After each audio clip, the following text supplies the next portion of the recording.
धनम सुखम सखा भ्राता सर्वस्वम में स्वराष्ट्रकम। वैदिक साहित्य में राष्ट्र प्रेम की अवधारणा, ये मेरा विषय है आज का वक्तव्य का। वैदिक साहित्य विश्व का सबसे प्राचीनतम साहित्य है। वेद भारतीय संस्कृति के मूल आधार है। संस्कृति का सर्वप्रथम उल्लेख यजुर्वेद में ही हुआ है। सा प्रथमा संस्कृतिर विश्ववारा। राष्ट्र धर्म का प्रतिपादन सर्वप्रथम वैदिक साहित्य में ही प्राप्त होता है। ऋग्वेद, यजुर्वेद, सामवेद, अथर्ववेद, मनुस्मृति, शतपथ ब्राह्मण ग्रंथ, ऐतरेय ब्राह्मण ग्रंथ में राष्ट्र भक्ति तथा राष्ट्र प्रेम का उल्लेख सर्वप्रथम प्राप्त होता है। वेदों में उदात्त राष्ट्रीय भावना अनेक सूक्तों में दिखाई देती है। ऋग्वेद में कहा गया है, इंद्र वर्धन्तु अप्तुरः कृण्वन्तो विश्वमार्यम अपघ्नन्तो अरावणः। सारे संसार को श्रेष्ठ बनाओ। ऋग्वेद के इंद्र सूक्त में ऋषियों ने राष्ट्र की रक्षा के लिए धन धान्य की कामना की है। स्वायुधम स्ववसम सुनीथम चतुः समुद्रम धरुणम रयिणाम चर कृत्यम शंस्यम भूरिवारमस्मभ्यै चित्रम ऋषणम प्रइंदाः। राष्ट्र की रक्षा के लिए ऋषि आदेश देते हैं, मातृभूमि की सेवा करो। राजा को न्याययुक्त तथा राष्ट्र को धन धान्य से समृद्ध करना चाहिए। यजुर्वेद में अश्वमेध यज्ञ और राजसूय यज्ञ के माध्यम से राष्ट्र के संगठन को बताया गया है। मातृभूमि की वंदना करते हुए ऋषि कहते हैं, नमो मातृ पृथ्वी, नमो मातृ पृथ्वी, वयम राष्ट्रे जागृयाम पुरोहिताः। सामवेद में राष्ट्र की रक्षा के लिए अग्निदेव से प्रार्थना की गई है। कवि अग्नि मुपस्तुहि सत्य धर्माण मध्वरे देव ममी वचातनम। अर्थात, हे स्तोताओ, राष्ट्र की रक्षा के लिए क्रांतदर्शी, मेधावी, रोगों का शमन करने वाले शत्रुहंता अग्निदेव की स्तुति करो। अथर्ववेद का भूमि सूक्त तथा राष्ट्राभिवर्धन सूक्त सर्व प्रसिद्ध है। मातृभूमि के प्रति उदार भाव, कृतज्ञता किस प्रकार व्यक्त करना चाहिए, यह भूमि सूक्त में बताया गया है। माता भूमि पुत्रोहम पृथिव्या। अखंड राष्ट्र की कामना के लिए, राष्ट्र के लिए बल की प्राप्ति की कामना हमारे पूर्वजों ने की है।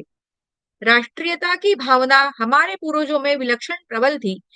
विश्वंभरा वसुधानो प्रतिष्ठा हिरण्यवक्षा जगतो निवेशनी वैश्वानरम बिभ्रति भूमिरग्निर्मिंद्र ऋषभा द्रविणो नो ददातु।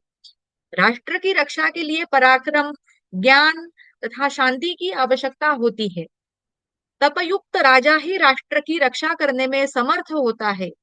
ब्रह्मचर्येण तपसा राजा राष्ट्रम विरक्षति, आचार्यो ब्रह्मचर्येण ब्रह्मचारेण मिच्छते।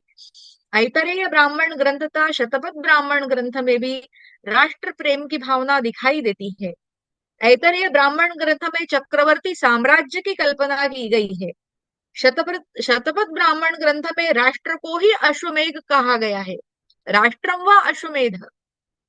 राष्ट्र को एक सूत्र में संगठित रखना ही अश्वमेध है।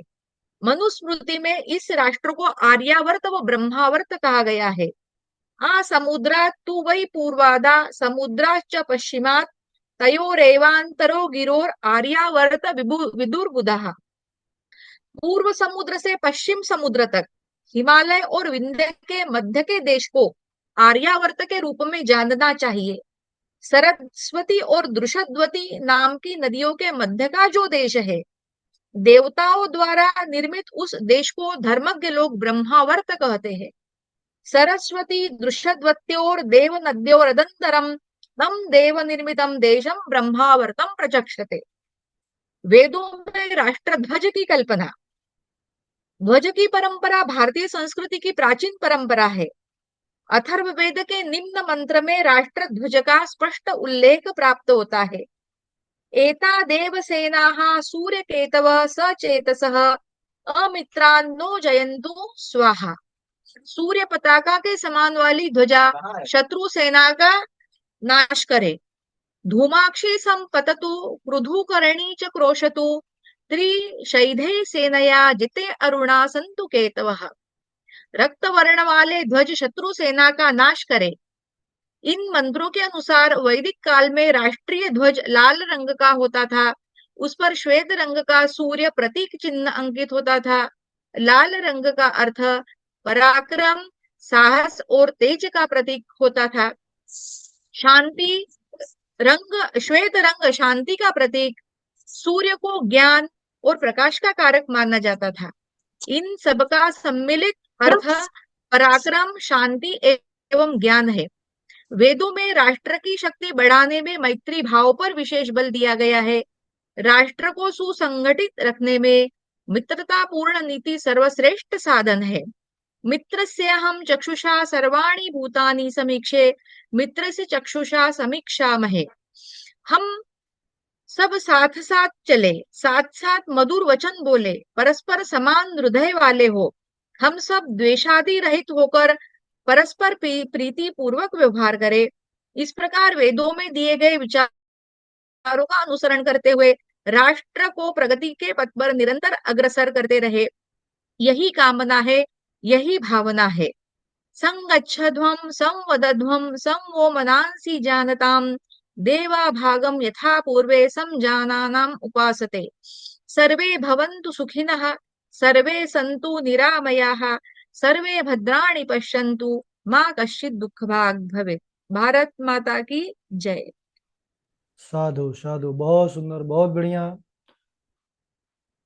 कृपा बनी रहे, भगवत कृपा आपके ऊपर। बहुत अच्छा उद्बोधन, और बहुत बहुत शुभकामनाएं आपको।